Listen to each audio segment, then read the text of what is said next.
Rick, Hi. thank you so much for coming, man. Sure, no problem. Appreciate it. Yeah, so you've been married for how long now? Since 2012.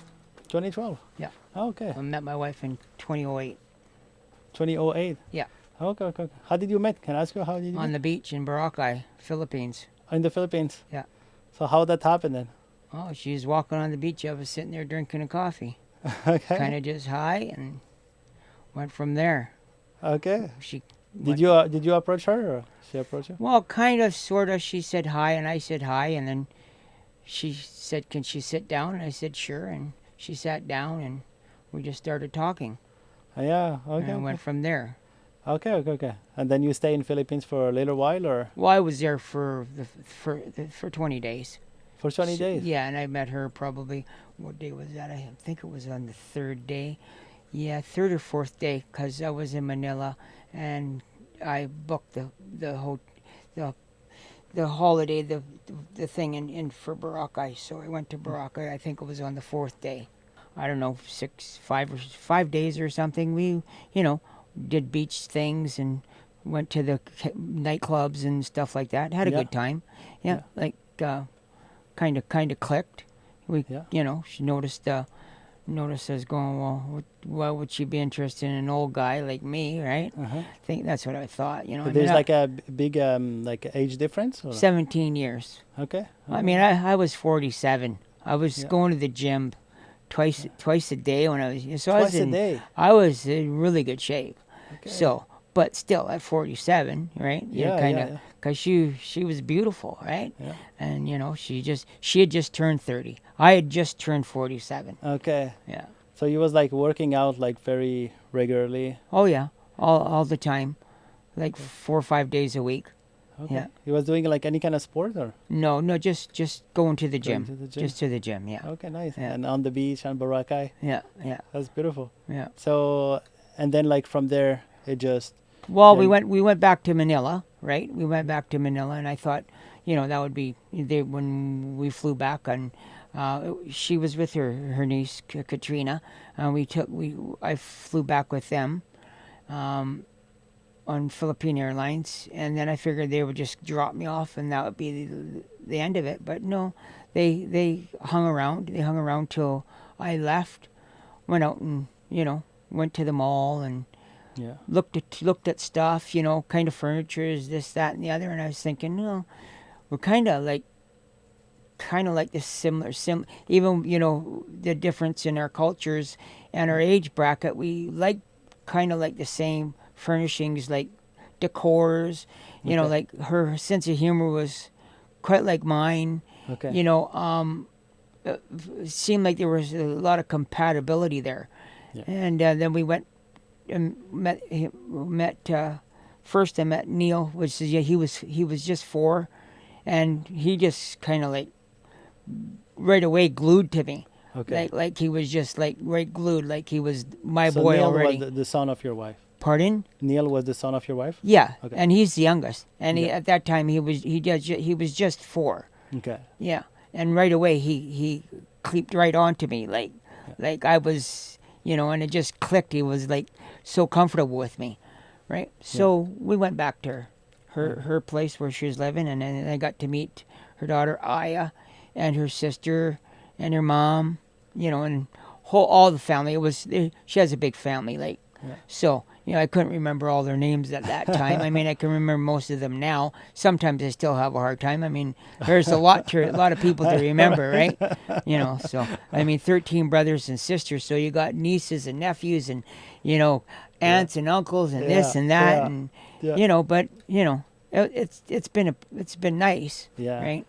Like between you get into the relationship, like how long gaps it takes you to be on the relationship with your wife? It was Well, pretty fast? I mean, right away. I mean, I went home, and then we had to go do online, right? Yeah. You It's funny because, like you coming from like a Western country and going to Philippines, it's a very different culture, right? But how did you manage this like culture shock? For you, that was pretty easy? Well, when you're together just short periods of time, the cultural, like it's quite, you got a lot of similarities in the Philippines to the Western culture because, you know, they've been attached to the U.S. and blah, blah, blah. So, you know, they believe in, you know, God, this, you know, Catholic and some other Christians, and, you know, but, you know, Christmas and stuff like that, all that stuff is the same. So, like, the cultural differences weren't really that dramatic, Yeah. right? And Yeah. being only 20 days at a time, you know, it is still kind of like always kind of like a romance, Yeah. right? It was Yeah. because you were nice when I went back. It was nice to see them, and you know this that. So it was always sort of a romance. It changed somewhat when we went there. I had to go there to marry her. I didn't have to. I wanted to, but I, you know, went and got married, and then, you know, the process to get her here Yeah. was actually quite hard, right? It was quite hard. It took a lot. Yeah. You know, well, she had to, you know, being a Philippine, you know, this Catholic country, she had to get an annulment. The annulment is really hard to get. There's Okay. a lot of hoops to jump through to get there, you know, so that took a long time, you know, and then once we got, then we were able, I mean, I tried to get some visitor visa for her, but Yeah. that's almost impossible Right. unless she's got properties there and she's got lots of money in the bank, Yeah. and she Yeah. has a reason to go home. Then you could get here, but Yeah. you know, she had no money in the bank, and Yeah. you know, she doesn't own property there, so you know, we had to, you know, it was probably virtually impossible. They've changed it now. I Oh, is it different understand now? it's a lot easier, Okay. but it was really difficult. So the process, we had to wait for her annulment, which Yeah. took quite a while, like almost 2 years, right? And then it took almost another 2 years to get her here, and they had an immigration strike, you know. So that What is that? they had a strike. The immigration, the people weren't working, Okay. so the immigration was shut down, Okay. right? So it was dead time, so it took forever. So it took like 4 years to get her here, Wow. right? So it was basically a total of 6. And you right? never like thought about like, hey, I'm done with that. I don't No, wanna. no. I made a commitment. Once I make a commitment, I'm going to follow through it, Yeah. right? You know, I mean, you know, Do you I was think committed. like relationship in like the Philippines and Western countries such as Canada are very different? Well, there are differences, but you really wouldn't pick that up. Like, for example, okay, here, let's say, you know, there's the Philippines. There's more formality. Basically, you know, like we were going to go into when I went to go get married, going to go in to get an extension. You couldn't go in there with shorts. You have to wear pants. You know, Okay. there's other things you have to, and I can't really think of them. Yeah. You know, I can't really think of them. But you know, the politeness Yeah. is they're so much more politer than Canadians, in my opinion. Mm-hmm. You know, like they're low key. They talk very pleasant. You know, they're not like boisterous Canadians. Like, you know, so Yeah. Yeah. And the the difference. smile, always a smile on the face, Yeah. right? So there's a lot of differences there.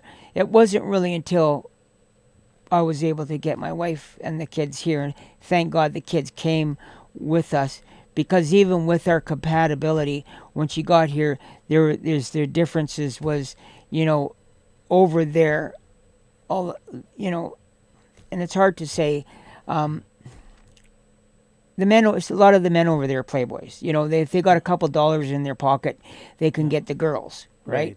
Yeah. So when my wife got here, there was this kind of a jealousness because in the Philippines meant you were fooling around.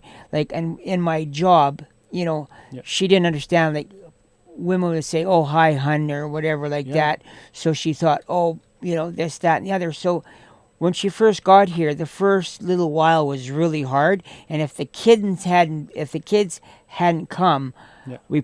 she probably would have left me, thinking because I'm fooling around on her. Okay. And I told her, you know, like, why would I go there, spend all this time and money and Exactly. to just to Yeah. bring you here to fool around on you? That's right. You know, like there was a lady there, she couldn't pay the rent, and we knew I couldn't get a hearing for like 2 or 3 or 4 months, something like that. So I had to be super, super nice to her, right? Yeah. Like, you know, like, Oh yeah, sure. Yeah, no problem. Like really, like you would think you're flirting with them or having a Yeah, relationship. it's not the But case. I You had a just goal. My goal was that she would move out voluntarily. We wouldn't have to wait for the resident tenancy branch.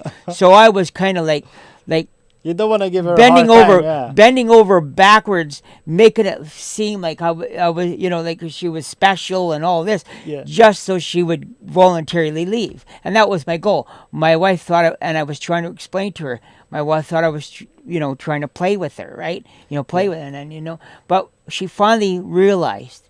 And once she finally realized that it wasn't the same as it is in the Philippines, and I'm not, I'm what I say is what I mean, yeah. and I'm not a playboy. I mean, I'm a solid.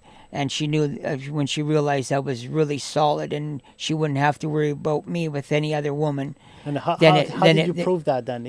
well, Through words just or acting? well, the actions, Yeah. words. She's seen how I was, Hmm. right? You It, know, it, it you takes know. time Yeah, for she sure. realized, the things that made me mad, Yeah. right? And the things, because I'm a pretty easygoing guy, Hmm. but I'm strict in certain things. Yeah. Like for the kids, I was really strict, Yeah. right? Didn't I didn't have a problem. They followed everything. I wanted certain things. I wanted to make sure they studied hard, right? So, and I always try to explain to them, for your benefit, not mine. Mm. I said, when you're finished, Yeah. it's hard out there you got to be successful to pay. I says, I'm not a rich man. You're going to have to, when you're finished, it's going to be on you, rents. And I would show them examples on the internet. I say, look at how much the rent is here. Yeah. So you got to pay. So you got to study.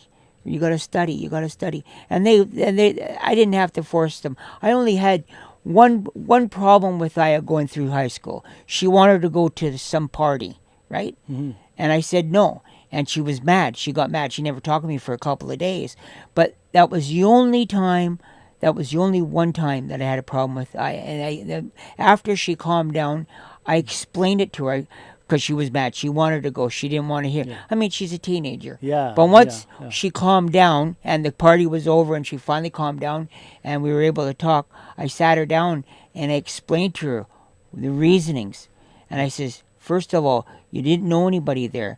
Sure, maybe one of your classmates. It's over by the east end by the P&E. I says the P&E is close to the freeway. I says that freeway goes all the way to Toronto. I says across from Toronto is Detroit. I says, you could be kidnapped, taken to Toronto within 2 days. Third day, you're in Detroit. You're gone. Nobody knows where you are. Yeah. I says, that's why I didn't want you to go there, because nobody knew anybody. The hotel, that place where you're going to go to the party, who knows if it wasn't Yeah. a setup or something. That was the reason why. Yeah. Yeah. Right? That was She an act of understood. protection and love. Yeah. But at that Yeah. time, she wouldn't even understand. Yeah, but she did after that, and that was the Yeah. only ever problem I ever had with her. Neil, well, there was only two problems, right? Very minor. He was playing games too much, too late at night. Video games, you mean? Well, yeah, playing games on too late at night. Yeah. Right, not going to bed early enough and not studying hard enough. Yeah. Got that straightened out, right? Yeah. And then the other one, he spilt something. I get Neil. We had just had the carpets cleaned, and he spilt something, and I didn't know. And I went in and I go, "Oh, who spilt this?" And he was frightened to tell me. Okay, I get it. He was scared that I was going to get mad or something because we just had the carpets cleaned, right? And Joshua was there, and I go, "Well, one of you two did it." I just said, "It's just who did it, right?" And then he says, "Yeah," and I says, "Okay, well, go get a rag." Go get a rag and Then clean it up. clean it up. Yeah. So he went and he washed it with a rag, and I said, and it completely disappeared. Okay. And I said, "See, Neil, that's gone, but the lie is still here, right?" It's true. But for teenagers, three Yes, times, yeah. no problem. Now Joshua, it was harder with Joshua because he was 18 when he got here. He was 13 when I met him. So He was 13 when you met him. Yeah. And there was 18. yeah. So okay. it was. That was like a total different game then. Yeah, Because so someone with that- me and Joshua, it was a lot more harder, Yeah. And then, like, he figured I was always picking on him, I didn't want him type thing. He was feeling unwanted because he's in that point when he got, that, because he's older and and it wasn't. He finally realized, right? No, it was, I rode him hard to go to college to get something for the same reason, is to be successful. So now he realizes, now he's going to be getting married here in September 2nd, right? He's been in a relationship. Yeah. He's had disagreement with his girlfriends because he thought a few times I wasn't treating his mom right because we were fighting, right? We're just arguing. Nothing. I mean, there's life, right? Right, but and to tell you the truth, me and my wife very seldom fight. Okay, but there has been, and that was still closer to the beginning of when she first got here, right? So he was looking on the outside. Of course, that's his mom. We're arguing, so he doesn't. He's looking at her side, not really seeing my side, Right. and thinking because of the argument that we're having, I'm not treating. So it was funny one day, at one time. So this is an ongoing joke now. I had a birthday. I think it was a birthday. I'm not sure. I think it was a birthday. And he gave me a card with a letter. And then he starts lecturing me, blah, blah, blah. So I got mad, right? So I got mad. What the hell is this? Blah, blah, blah. So anyway, if he gives me something, I says, where's the letter? But he finally, once he had a girlfriend and he had some problems with his girlfriend, which they're getting married, realized they had to iron things out.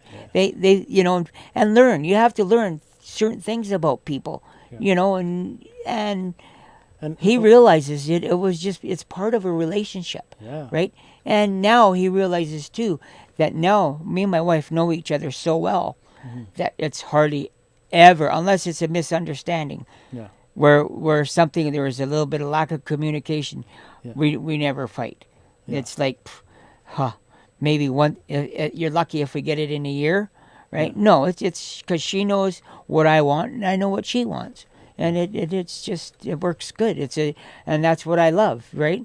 And so what about for example, if she's on the mood or you on the mood? So how do well, you we're not. fix We it? don't really get in the mood. Like she gets kind of moody, a little moodish. Well, when she's end of the month thing, the lady stuff, right? So she gets sensitive, and I didn't realize that. So I have to be careful what I say, so I don't, because she's sensitive, right? I might say something before I'd say something, not realizing. But it's her sensitivity at that time. Right. So that doesn't happen. So we don't really have up and down moods. I mean, I have most of the moods, and most of my moods is created from my job or my sickness. So, so. Because what was your job then? What my job is? Well, I run buildings, apartment buildings. Okay. Okay. And it's not the job that's hard. It's the people that you deal with.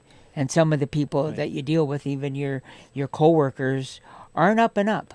They're kind of like game player type things. And me, I'm a type of guy, if you treat me with respect and you treat me on the up and up, we won't have a problem. Yeah. Never have a problem. Yeah. Once you start deviating from that and kind of, then we have a problem. Yeah. Right? Yeah. Gotcha. And it sounds like it's the same way that you're raising kids as well, right? You always you show them respect, and you treat them as the respect, but you don't take bullshit at the same time. That's right, and they were their own. They were their own person. I didn't tell them what to do, right? They did what they needed to do. They had their chores. They did their chores, right? How was it to raise kid that obviously you treat them like your own kid? Yeah. But you didn't met them, Well, Neil was 4 and I was 6. She just turned 6. Okay. Right. Okay. So they were little. Right. So I was, I'm attached to them. Yeah. Right. Yeah. Like Neil, and I think Neil is even. I was pretty attached to me, but Neil is the most attached to me. Okay. But he attached to me right away as soon as I met him. Okay. Right. So they view me as their stepdad. Right. Me and their dad get along great, right? They were shocked, and actually we do, right? So Yeah. I never, and I told them before, not to replace your dad. He will be your dad till the day you die or the day he dies. I'm your stepdad. There's a difference. Mm-hmm. I love you just as much as he does, Yeah. right? Yeah. And I'm not. I would never try to replace your dad, Yeah. right? And they understand that. So And is that like a difficult situation for you or not? no, not at all. No, it's easy. That was like pretty natural. What's that? Like just to be, like the stepdad. Oh yeah, that- no, I treat them as my kids, and they looked Yeah. at me as their dad, Yeah. and I was the Canadian dad, and their dad was the Filipino dad, right? So that's how it worked, right? Yeah. And of course, I'm the one raising them, right? Yeah. So I was in charge, but of course, their mother was basically like she does everything from Mhm.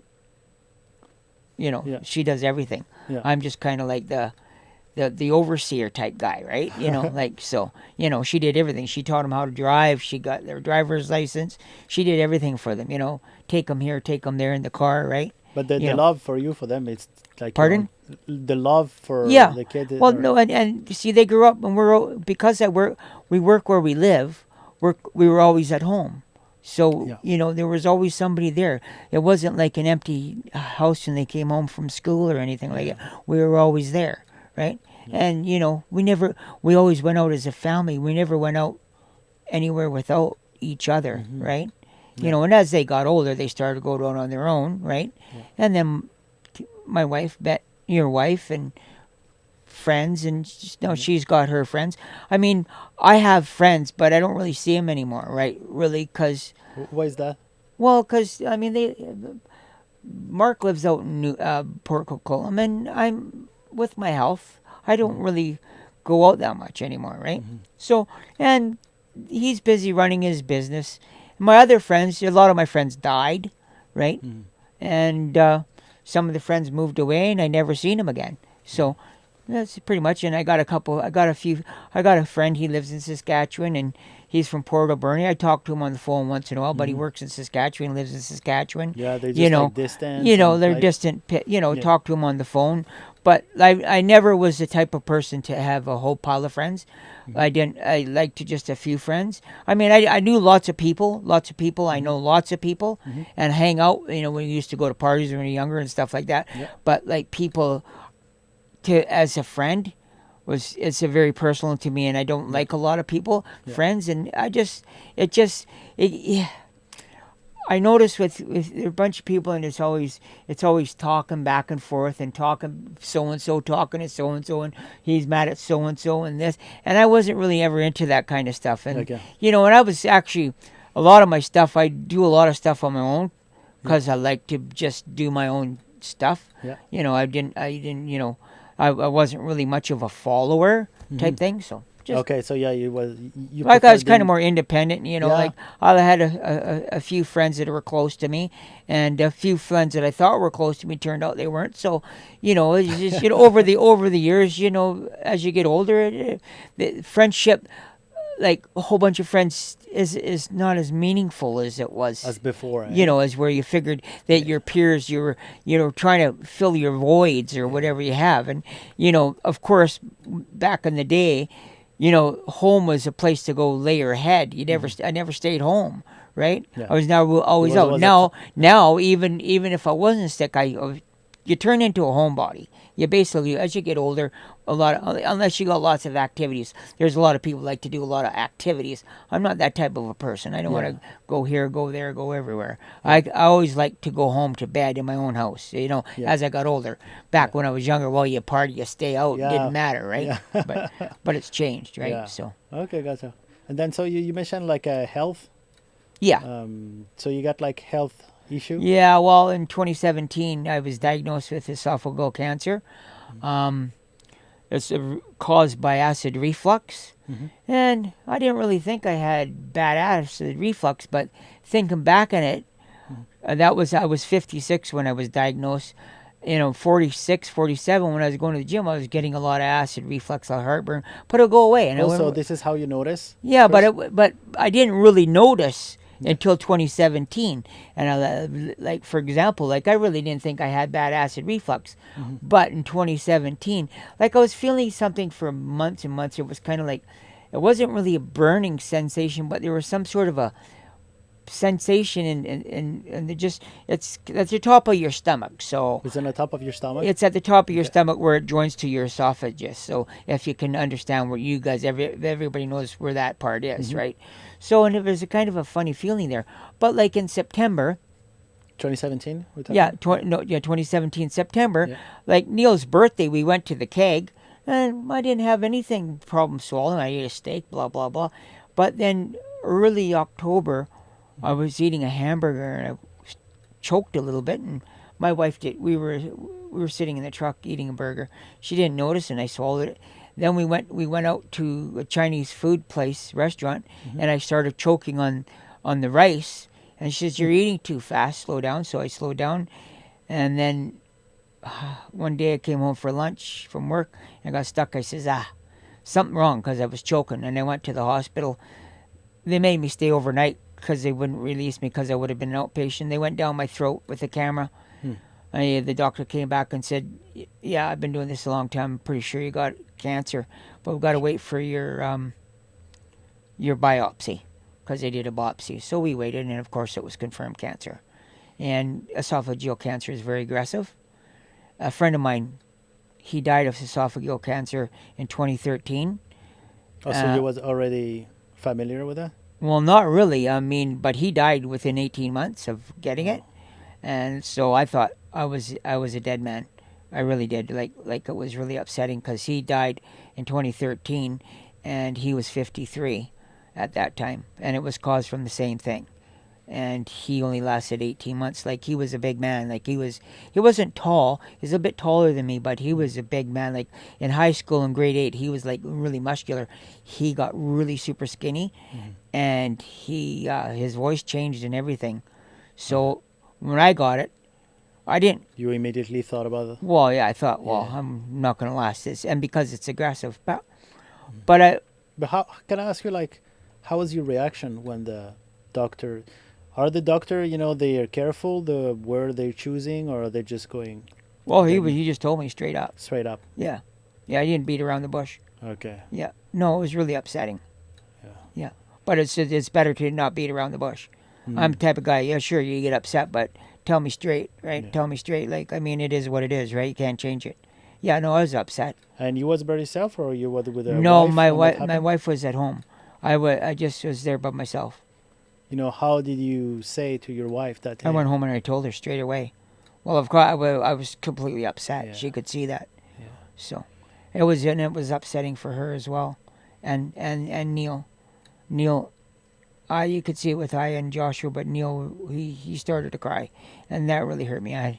And it's really hard when I talk about that. It Mhm. kind of gets when I talk about the kids because I want to be for the kids to finish school and stuff like that, Mhm. right? So it's hard to talk about that part. I can talk about that illness easier. Yeah. Okay. So, Now they diagnostic with you with cancer. Okay. so right away, I went and got a PET scan, or was it a CT scan? I'm not too sure. I had a couple. I've only had 2 PET scans, but mostly were CT scans, and they located the area where it was, right, exact area, and then I went in and they tattooed me. They got 3 little dots. Down the first dot is like in the center, roughly at the bottom of the esophagus Okay. and the stomach. They give you a little dot. It's a tattoo. It's permanent. It's still there. Oh yeah. And then they give me another tattoo dot on each side of my rib cage, and that's so they can line up the radiation.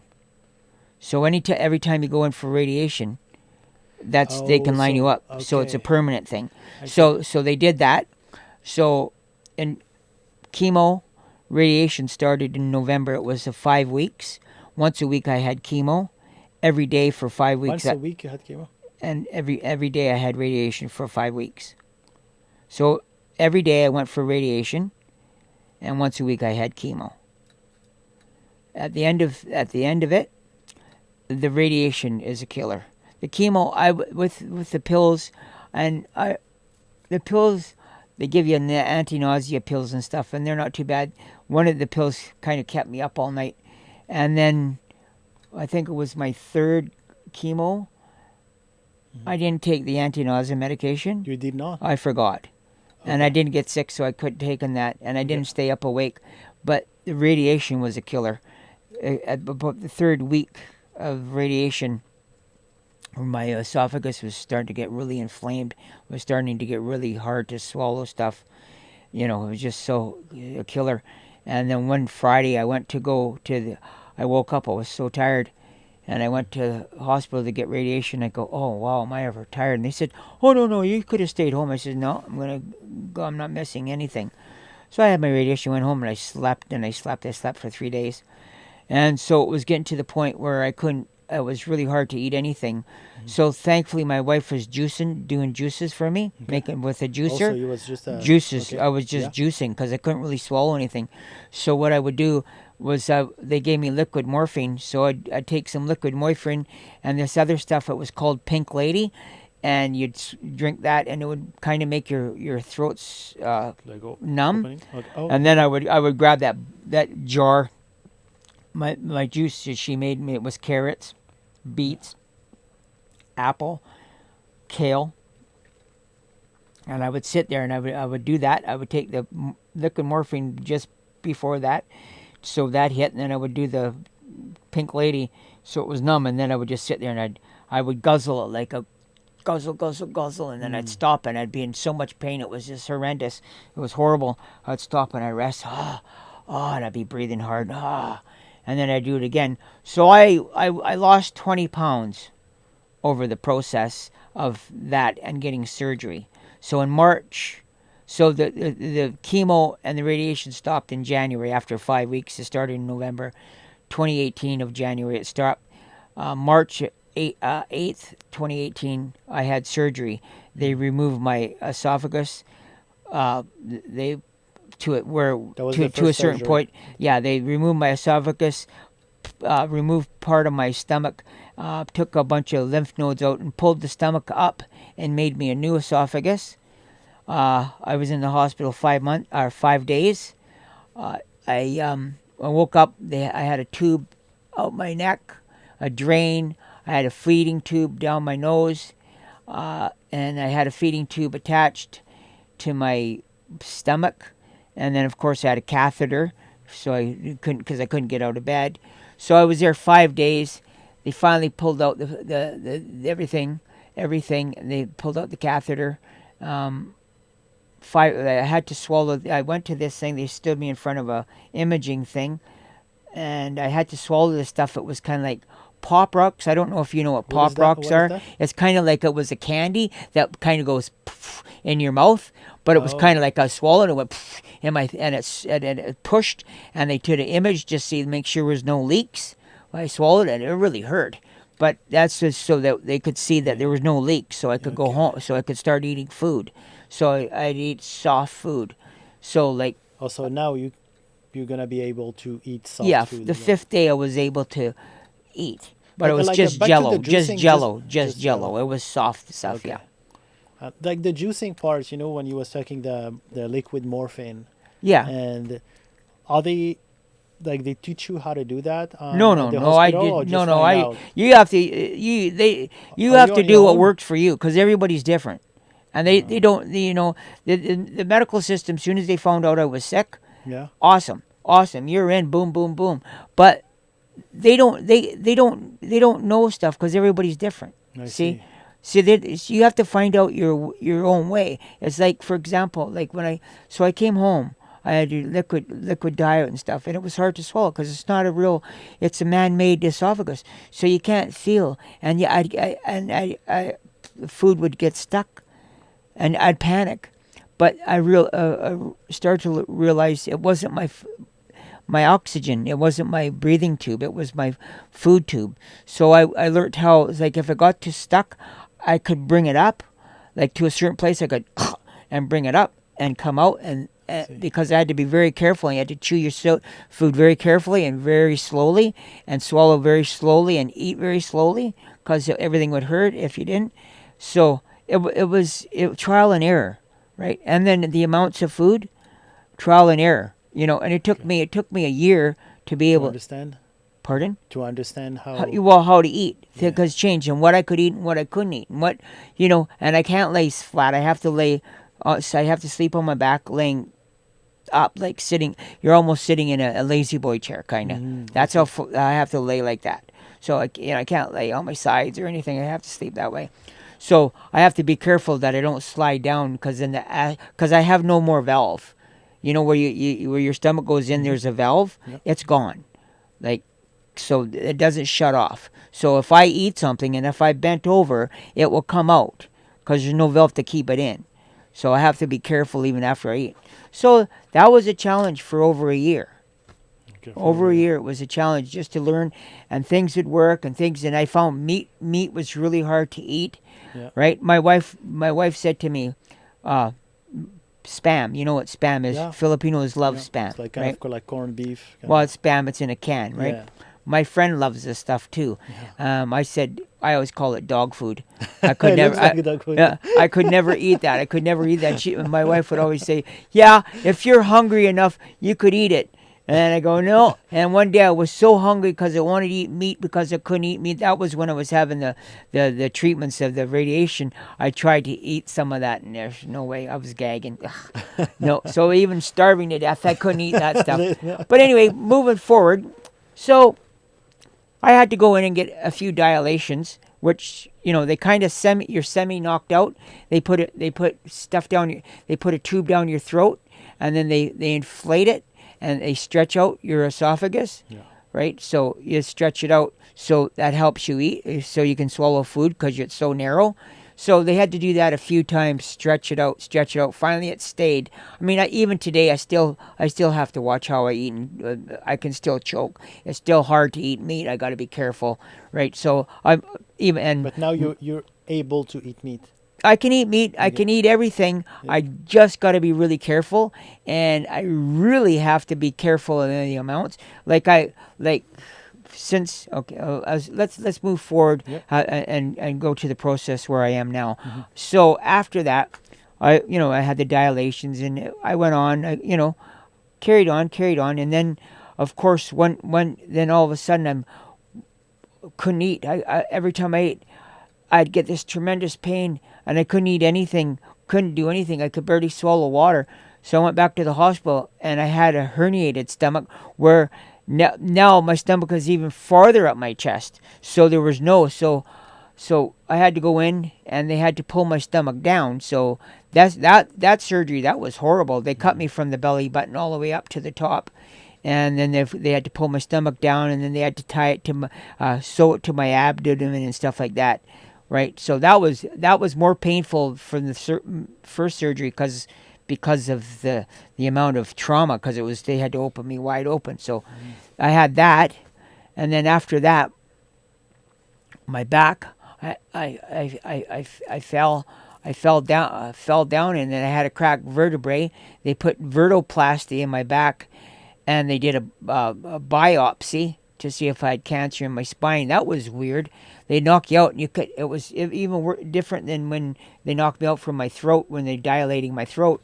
It's because I was laying there on my stomach, and you could sense them around you, right? Mm-hmm. And I could feel them pounding on my back when they were pounding on Yeah. to my biopsy, right? But there was no pain. It was really a really weird experience, but a kind of cool experience, right? So I had that. Then moving forward, I kind of get lost to after that. I had the biopsy on my back, and then I got this something on my tailbone. I went to my doctor, and he gave me antibiotics. The antibiotics didn't do anything. And that was just at that time. I went and got my CT scan and blood work. And the blood work came back that it had tumor markers coming, and the CT scan showed that the cancer had been come back. And so just in that process, they gave me a biopsy in my abdomen, Okay. and then they gave me a biopsy on the growth that was on my tailbone. What is that for? On the tailbone? Yeah, I had a growth on my tailbone, which I had antibiotics for. They thought it was just a cyst of some sort, but it wasn't. It was a cancer, and it was the same cancer that was in. It was all esophageal cancer.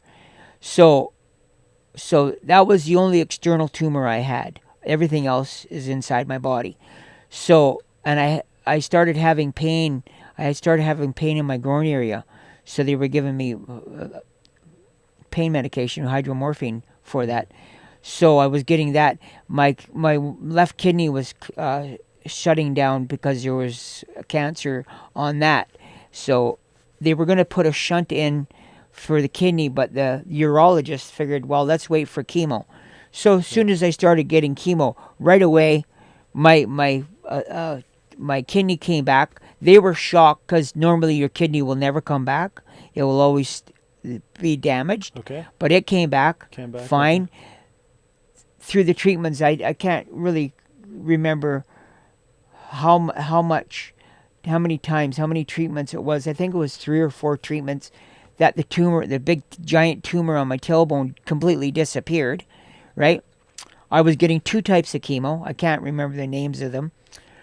One I would get for 3.5 hours intravenously, and then they put. I forgot they put a port in my chest before I started chemo. I got a port in my chest. I have it today.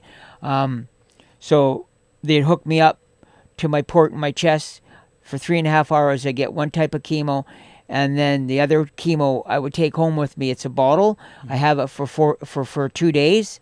I carried it with me. It's hooked up to my chest, and they take that They take that when it's empty 2 days later.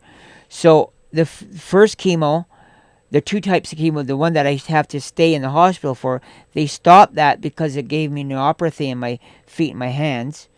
That chemo, most people can only take 6 cycles of that before they have to stop because they get neuropathy in their feet and their hands. Mm-hmm. I had 26 cycles of that. I tolerated 26 cycles. But my hands still, my fingertips still have neuropathy a little bit. It's not too bad. My feet are still, they drive me crazy. They're still like numb. It's hard to explain. It feels like right now. What is the feeling, if you can? Well, right now, my feet feel like, the socks feel like sandpaper on my feet. Oh, I see. Right, and my wife, if she massages my feet, it will go away. It won't go away. It will help. It won't never go away. This will never go away. But I take hydromorphine because I have pressure in my stomach, and let me tell you where my cancers are.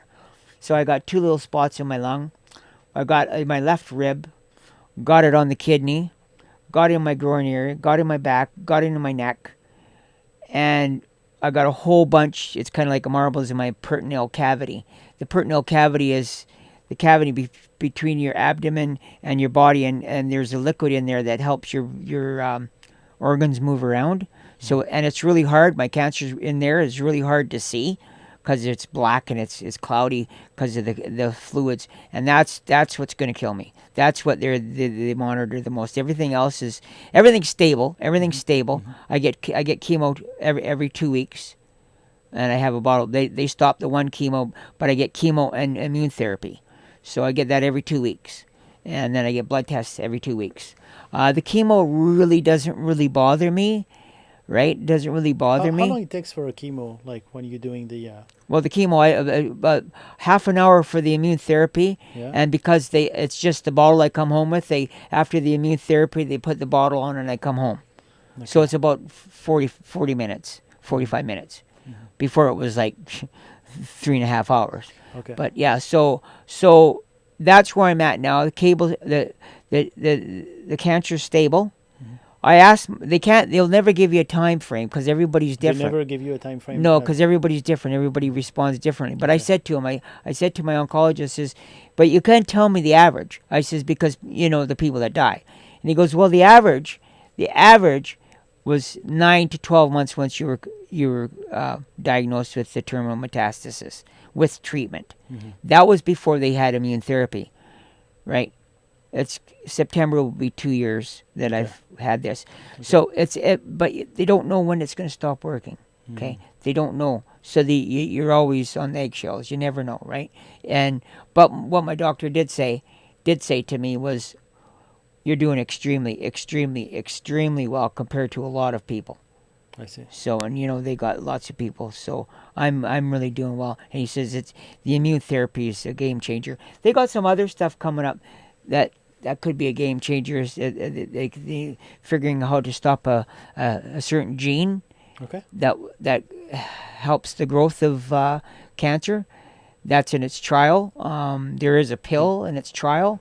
So if I can last longer, I could possibly have a better chance to continue living and living. So as long as what's being treated now continues to work. Yeah. There's still other things in the toolbox, but it's other types of chemo. The other type of chemo is the one that I had that caused neuropathy. I would be getting neuropathy again. I wish I can not have to have that one. You know what I mean? Mm-hmm. But just because if the treatment stopped working now doesn't mean it's necessarily I'm dead yet, right? Yeah. You know, so it's really hard. I went to the Philippines in November of 2022, but in September, and this is another one. In September, my CT scan came back. There was something wrong with my lungs, so they were wondering before I went to the Philippines, there was something going on with my lungs. It showed up bad. So they were wondering if it was my chemo or the radiation or the chemo or the immune therapy causing inflammation in my lungs. So I had to get a bunch of tests, and they found okay, so they couldn't really confirm it. They didn't really confirm it, but I stopped. I had to be very careful. I forget, they stopped my immune therapy, they stopped my chemo, right?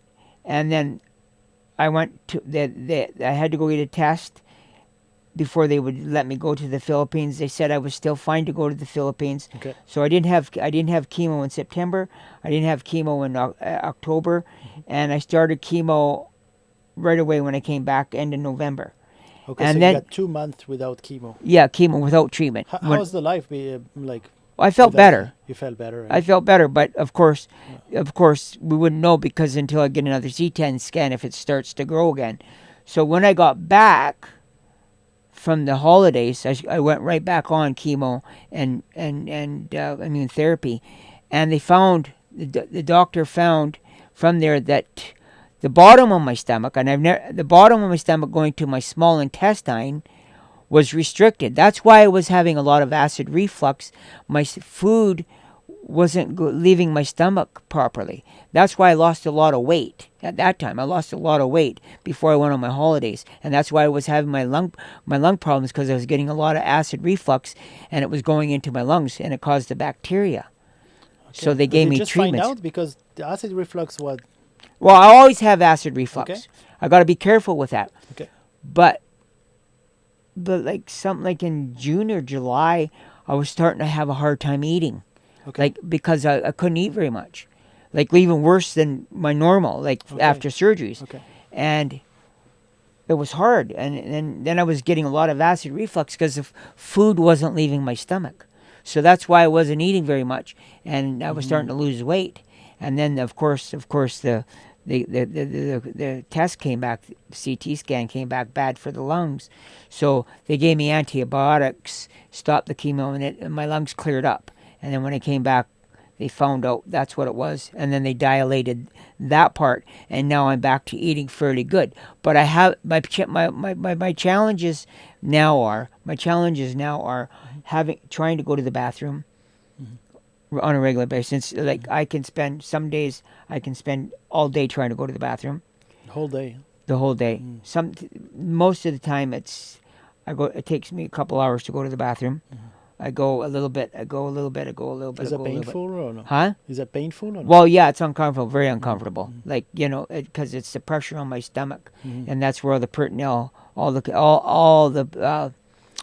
the tumors in my peritoneal cavity. That's what's going to kill me, and that's so. Even if I get gas, it becomes uncomfortable. Not like super painful, but not if you know what gas is like. It's sometimes a little uncomfortable for you, right? Yeah. Well, it's really extremely uncomfortable for me because it's pushing on all my tumors. Oh yeah. So it's just, but it's not like extremely painful. It's not extremely uncomfortable.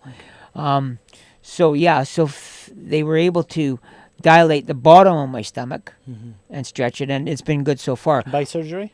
Yeah, well, they went down the same as when they stretched my esophagus. Yeah. They went down through my stomach, down to the small intestine, and stretched that out from the stomach to there. And he says that it normally happens because your stomach has been pulled up. You have a lot of nerves have been cut because they've removed some of your stomach. So that happens. So, Okay, okay. but so far so good. But my challenges now are always going to the bathroom.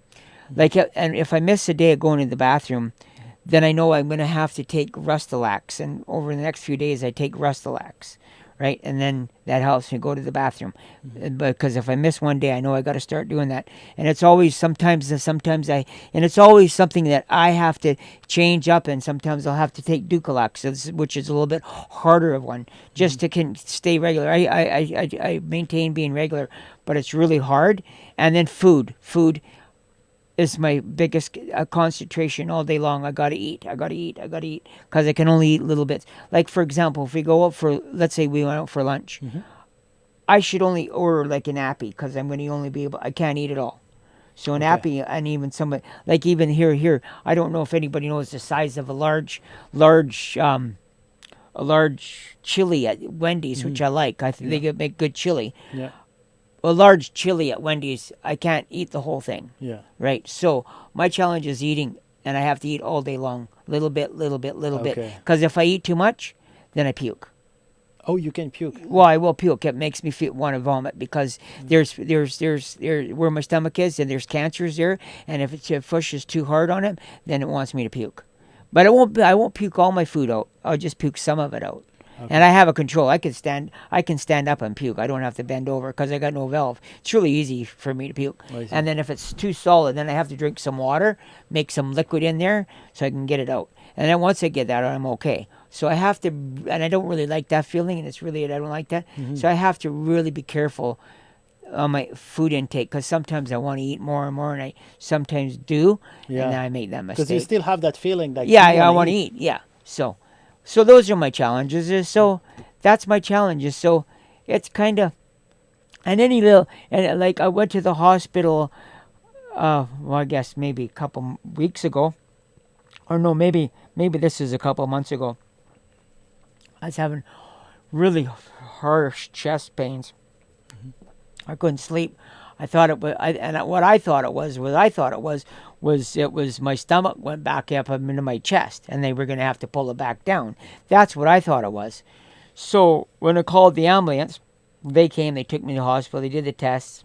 They thought it was a heart attack, because the chemo can give you a heart attack. It can. They can give you a heart attack. It can give you a heart attack. It's hard on your heart. So they checked all that out. My blood pressure was good, and blah blah blah. What they found was I had really, really bad acid reflux, and it was just a pain in my whole chest. So I got to watch that. So that sometimes happens too, where I get really bad acid reflux, and you have to just take a whole bunch of my pills. I take a pantoprazole every day. That reduces my acid in my stomach. So now on the personal level, let's say, like, is the hospital and they give you like any psychology help? I don't want that kind of stuff. I'll just deal with my stuff. I don't really usually talk about it. This I can talk about, but once you start asking me about the kids in this, I can't talk about it, because I get emotional. Because you can ask my wife. My biggest concern about dying is leaving them high and dry, right? Because I want to make sure I and Neil finish their schooling. Because if I'm not here without income, I mean, I got a little bit of insurance, right? Should have some insurance, but it's not a lot, right? Insurance isn't a lot. So it would be hard with the one income when the kids are trying to finish school. We're not going to talk too much about that, because that's where I get emotional. Yeah. So I just want to make sure that they get finished. And my wife, because I know my wife, she's a go-getter. She can handle once I'm gone. She can handle herself, and if the kids are good, their careers going, then I'm okay. Right? And that's my biggest thing right now. It's an inevitable. We all die. I get that. Mine is I can't make plans. You never know. You never know, right? You never know. It aches and pains. I just like right now. I thought I have a, and they're not quite sure about it right now. But I have one of my testicles is swollen up. Right, it's not the testicle. There's a fluid around it, and my oncologist doesn't think it's caused by the cancer. I mean, I do have a lesion on my testicle that he knows about, but he doesn't think that's what's causing is the cancer. They think it's just something different, something else that as you get older sometimes happens to you. So they figured it was a bit of an infection. So I got antibiotics for that, and it's we don't know for sure until I'm going to get another ultrasound because they gave me an ultrasound. I went on the hospital last Saturday, and Sunday they called me back to get because of my situation. I'm like fast tracked. I'm always fast tracked, right? And the hospital people complain when they go to the hospital, like the emergency room, and complain how long they have to wait. It's under. If they find out you're sick when they take you into the back and they realize that you're sick, and they know that when they do the tests and stuff, boom, you'll be surprised how fast system works. You can't there. I have no. I thought it was like extremely like slow process, and that's until they find out you're sick. Okay, now life-threatening illness is fast track. Like you wouldn't believe the services you get. Now, if it's elective, and people don't understand, like elective, like my knee, that's an elective surgery. Yeah. It's not life threatening. Okay, you have to be fitted into that. Okay, those are things that you're not going to die from, and because it's a universal healthcare system, you have to have a waiting list because they have to set it up so there's a whole bunch together. Right, and surgeries, all elective surgeries, they're busy. They're busy. There's a lot of people that have. You're shocked to go to the hospital and it's full of sick people. Yeah. Right. Yeah. And that's just not one hospital. It's every hospital in British Columbia or Canada. Okay. They're full. Right. The cancer agencies, they're full of people. Like when you go there, you're just shocked how many people are sick. Right. There's lots of sick people. So when you go to the emergency room, have patience. They're working hard. When you get in there and they realize after all the tests that you're sick, you're taken care of. Okay. Now, people have to understand as well, like it's not 100% perfect. There's imagings are very hard to read. Right, like my cancers are hard to see, like in the bones, because I have them in the bones. They don't know if it's healing, from my chemo and my immune therapy, or if it's active. It's hard to see inside my peritoneal cavity because it's dark and cloudy because of the fluids. It's hard to see. Like the couple in the lungs, well, they're easier to see. The one on my kidneys easy to see. The one on my testicles easy to see. So, but the one on the bones is just like it's hard to see, and the ones in your peritoneal cavity is hard to see. So there's things that are when they're showing things, looking for illnesses, things are hard to see. So sometimes things get missed. People say, "Oh, it's malpractice and all this kind of stuff." Yeah. It's not. People are very the healthcare system is second to none in the world, as far as I'm concerned, in Canada. Sure, they have issues. Sure, there's a shortage of doctors, family doctors, and stuff like that. But you have to understand, we have an immigration where there's people coming and putting pressures on it. The immigration's putting pressures on housing. But they have to supply that for those people as well. So coming up, and then the other people don't understand too is. A lot of they come to school, they go become doctors, this, that, and the other here in Canada, and then they take off to, like, for example, the U.S. because they get paid better in the U.S., right? The pay's better in the U.S., but it's pretty good here in Canada. Okay. But so when you kick back people, when you think the hospital system sucks and the people don't care, they care. It doesn't suck. They're under a lot of pressure. Example for emergency rooms, because people go in there for the stupidest things, right?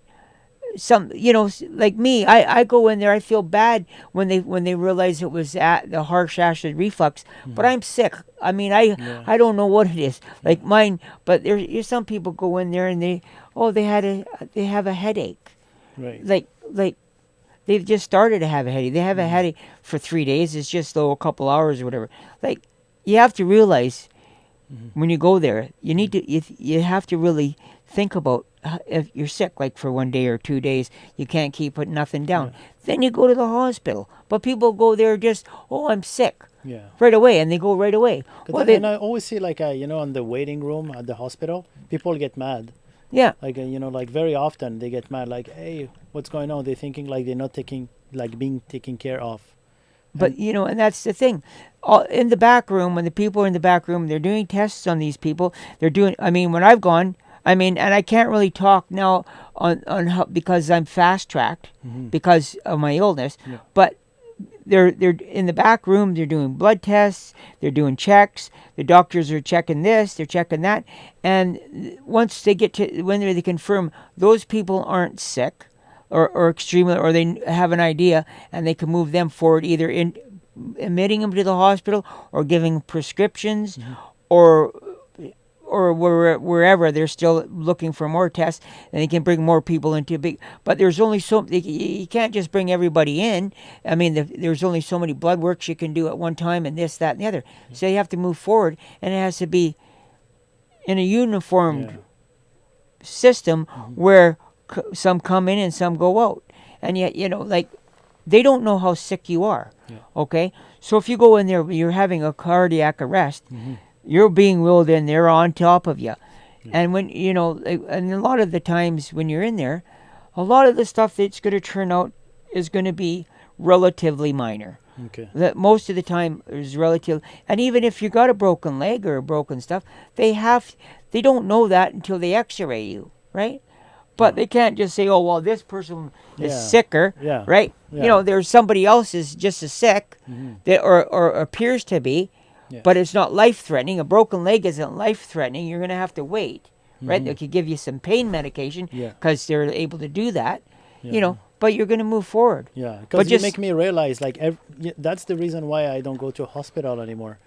Because, after like 2-3 hours, I'm just like, dude, like, let me go home. I'm just going to get, But the thing, but 2 or 3 hours to me is nothing. Yeah. Right? But because I waited like how many hours to, before they see me, and then I waited the whole night. They made me stay in the hospital to get the camera the next day down the throat. Right? If I didn't wait, I wouldn't be here talking to you today. Right? So when you go to the hospital, before you go to the hospital, you have to kind of look at yourself. Okay, now if you got medical issues, it's different. But if, like, for example, you're a younger man, okay, what's wrong with you? Now, if you're having like heart problem, like there's some things you have to go to the hospital right away for, like heart attack. You kind of can feel that. But like if you're sick today and tomorrow you're kind of feeling sick and you got diarrhea, try to drink plenty of fluids, this, that, and just keep an eye on it. The next day, no improvement, go to the hospital. There's certain things you have to take care of yourself, because you're not magicians at the hospital. They aren't. And but once, if you have a life-threatening illness and they find that out, you're well taken care of. I have no complaints. The cancer agency is second to none. Second to none to me. I just can't believe the care that I've been taken there. It's unbelievable. I mean, it's unbelievable. Anyway, that's all I could say. Yeah. But on a personal level, like, is it like very important to have like family beside you when you go, like having cancer? Like, well, to tell you the truth, family? I don't think I'd be alive if I didn't have my wife. With her diligence, making sure I have fruits and my juices, and just making my bed and just taking good care of me, rubbing my feet, this, that, and the other. I wouldn't. When I'm feeling sick and feeling bad, I wouldn't have taken that care of myself. It's her. It's her. She's kept me alive, right? And I love that woman. Oh, you wouldn't believe. There you go. I'm gonna get teary-eyed too, right? Yeah. No, my wife is. I love her. She's put up with me, right? Well, she got ripped off. Come when I'm sick, and we had such a good life, But anyway, I'm still here, right? I'm still here, and hopefully I can go back to the Philippines in a year and have another holiday, right? Yeah. But you never know. I didn't think I was going to be 62. I didn't think I was going to be Yeah. 61, Yeah. but I am. There's still hope for Well, everyone. yeah, and and the longer I wait, the more these advancements. Like I said, they got trials on that having to be able to shut off that gene that helps with making cancer. If they can do that, and the pills, there's so many advances in the medical system's leaps and bounds, and people have to understand they're still not perfect. There's still things that oh, they've misdiagnosed me. They blame. You know, most people, they're pretty diligent people, right? Like my Dr. Pavlich, she's the oncologist. Like that guy's awesome, man. Like he's just a young guy. He's like, I think he's like, he told me he's like 40, 41 or something. Like that guy's great. That guy's smart. He says, oh, you can just call me Peter or Pete.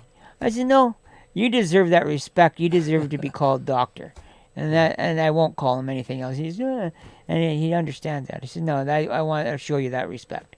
Yeah. They're good people, right? But for someone you think like they have cancer, maybe a different type of cancer, but they don't have family, what would you suggest? Well, then, they would. I would think there's lots of stuff at the cancer agency for them. That's where they could probably So they join still up to some of those groups and talk. I'm okay. not that type of a person. Yeah. No, I just feel like I just deal with it, and I talk to my wife about it. Right? Hmm. She's my rock. Right? So. Hmm.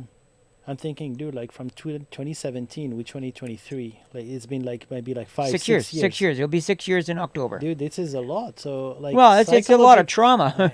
Yeah. It's been hard. Yeah. Sure. Like I'm usually pretty happy. I like with my testicle swelling up here last week, I was pretty upset, and I had a bit of crying and this that, figuring I mean it's back, but hopefully it's not that it's what they think it is, and it's not that serious, but it causes me to have grief, and I cried, and like I said to you, that my biggest thing is staying alive to get the kids through their stuff. And then my wife, like, she's a go-getter. I know I won't have to worry her about, but if I go now, it's going to be a struggle for them to finish school, and then it'll be a fight, and then I don't want to say anything else about negative about other people, but some of the environment that we're in, I don't like, and I wish I could do better for her in that respect.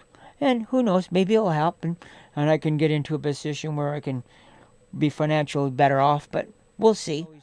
Here's for example, you're on death row and you don't know what day you're gonna go down to the thing and get euthanized. Or Mm. they're gonna. Yeah. It's like you're on death row every day. Like everybody go, well, everybody dies. Yeah, but you know what? Oh, everybody doesn't have a terminal cancer or something terminal that they're living with, and they don't know when it's going to happen or what's going to happen. Normally like, sure, you're a young guy, sure, you relative and young people have walk down the street and have a heart attack, but it's different. Mm-hmm. It's different because it's not something on your back, right? It's Yeah. just like down the road, you could live till you're 95 years old, but am I going to live till I'm 95 years old with terminal cancer? Am I going to live here till Christmas time? I mean, when I was going on my holiday to the Philippines in June, I said to my oncologist, "Do you think I'll be okay to book the holiday for November?" He said, "Well, that's a long ways out." You know what I mean? Yeah. Because they can't really say, Yeah. right? So I don't know what else to say about that. Yeah. That's kind of there, right? Mm-hmm. Well, I guess you could say I'm a different kind of individual. I kind of like, I'm a realist. I see what it is. I see for the facts. I mean, I want to live my life. I'm not going to dwell on it. Every once in a while, kicking into my head, when I get sick or something else happens, Mm-hmm. every once in a while I'll get depressed. But overall, most days I'm in pretty good shape. I get sick of this uncomfortableness. I'm lucky. Here's another thing. It's just I couldn't believe it. Okay, I take hydromorphine every day, right? Because if I don't have severe pain, but I have. But it helps. But I have pain, Yeah. and it's like it helps with my feet. It helps with the pressure on my stomach, and I do have pain in my belt, so it helps with that. Okay. Yeah. Okay. And so you learn your own medications too. Yeah. Because when I first started on the hydromorphine, it was like, holy shit! I'd take one and I was like dizzy, and I didn't like it. I didn't like it. But you didn't like the feeling? That was no, I didn't like the feeling. I don't know why people like that kind of highness, but I certainly didn't like it.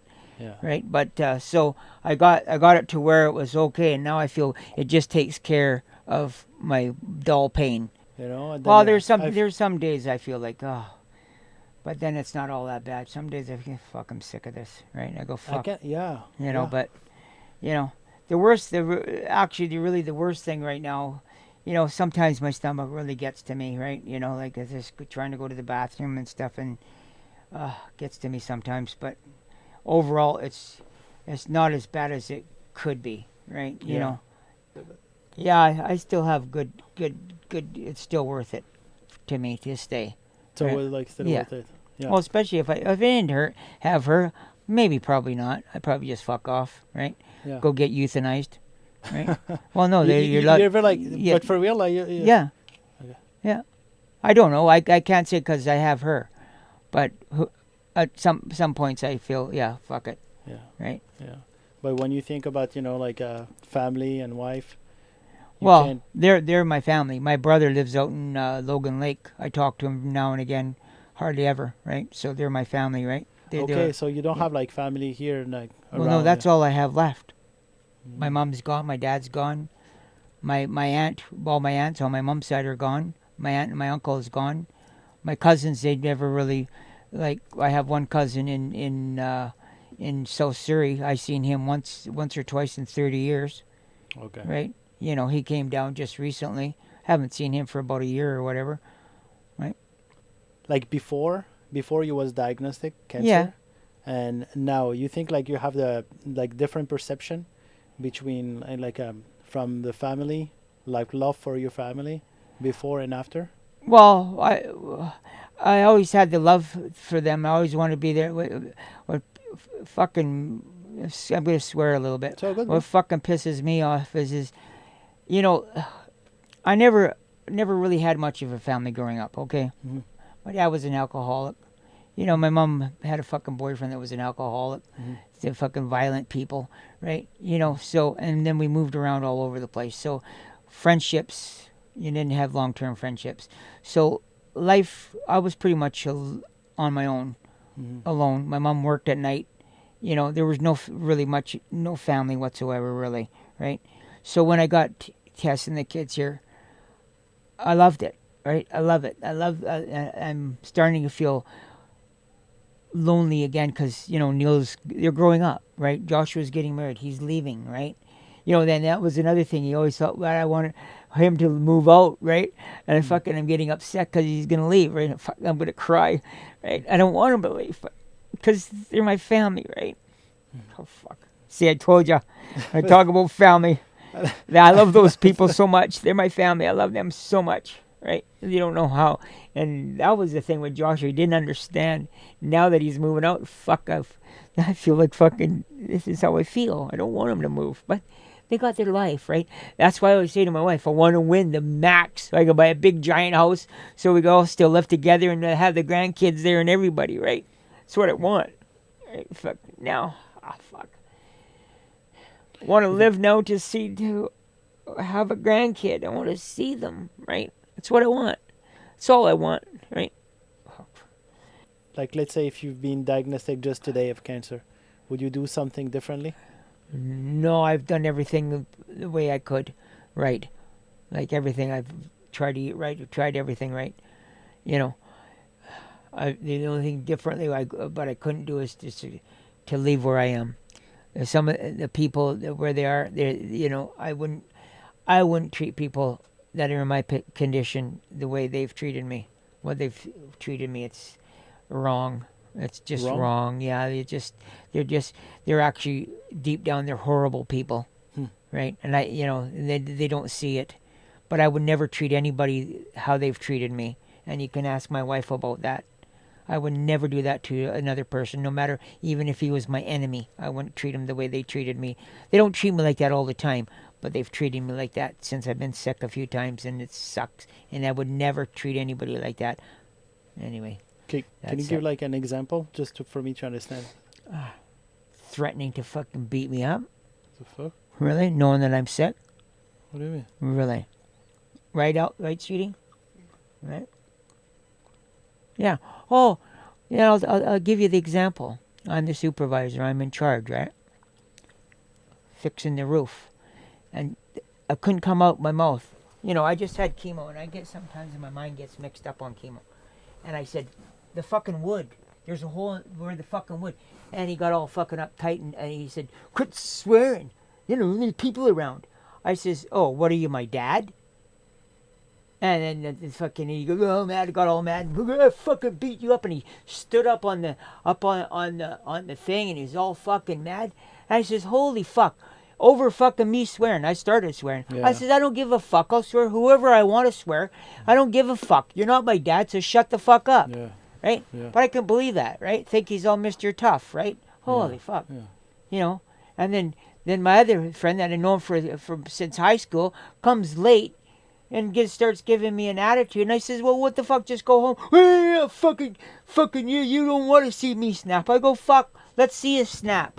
Right? Like, they think, because, you know, like, fuck, you want to fight? And I'm fucking terminally ill with a fucking port in my chest. And you want to fight me? Yeah. And even if I was wrong and said something, I would say, I would take it, if it was you, I would take it as, oh, you're sick. I understand you're going through a lot. That's right, man. Calm down, Rick. I'm sorry. Just why don't we just go home? You go home, and I'll apologize, and we'll talk later. You feel like some people they're actually taking advantage. Yeah, they think, right? Yeah, you know, they and then the other person, they even after all this is over and it went to the other. A couple, oh, you know, like, oh, you wouldn't want me. I'm pretty tough, you know. I'm pretty strong, you know. Like you'd be messed up. What do you mean, like? Like, buddy, and he doesn't know. He doesn't know me. He thinks he's Mr. Tough Guy. He thinks he's really strong. He knows nothing about me. I'm a street fighter. I grew up and on myself. Then when I go to the bars and stuff, I'm not a big man, and a lot of people want to fight me. A lot of people want to fight me. I got beat up quite a few times. But I beat up a lot of bigger guys than me, I'll tell you that much. Fucking tell you straight up. I'm not Mr. Tough. I don't want to be, and I never wanted to fight. I mean, but it was just those people would pick on me. Like, here's an example. I was in the bar, minding my own business. I was with a friend of mine, this girl. She was just a friend of mine. She was just a friend, not a girlfriend. And this other girl that I knew, we were going to have a dance, and this guy pushed me, says, you're in my way, right? And then I just ignored it. And then he pushed me again, and he pushed me into a booth, right? Because I'm a small guy, right? Yeah. So I knew the bouncer, okay? I went to school with the bouncer. The bouncer's 6'10", right? Oh, shit. And I went over to, because I have to treat him with respect. I know him, right? It's his place. I went up to Jordy and I said, hey, Jordy, there's a guy over there. He's pushed me twice now. Next time he fucking pushes me, I'm going to whack him, right? No, Rick, don't, because he knows I would have fucking, he would have been on the floor. Because I would have just fucking whacked him with the fucking beer mug, boom, right across the head, and he would have been on the floor. He said, no, don't worry about it, Rick, let me do it, Tano. And he went and fucking, the guy was out the door, right? Yeah. But I have respect for people, and I have respect for Jordy, right? So that's why I didn't do it. I went to Jordy because I know he'd handle it. Right? Jordy is the bouncer. Yeah, he's the bouncer. Yeah. But anybody else, they wouldn't have showed that respect, right? Yeah. And the people that have done that to me should have given me the respect and the empathy, but they didn't, and they continued the same thing. And she said to me, just never mind those people, and you know what? Play their game, right?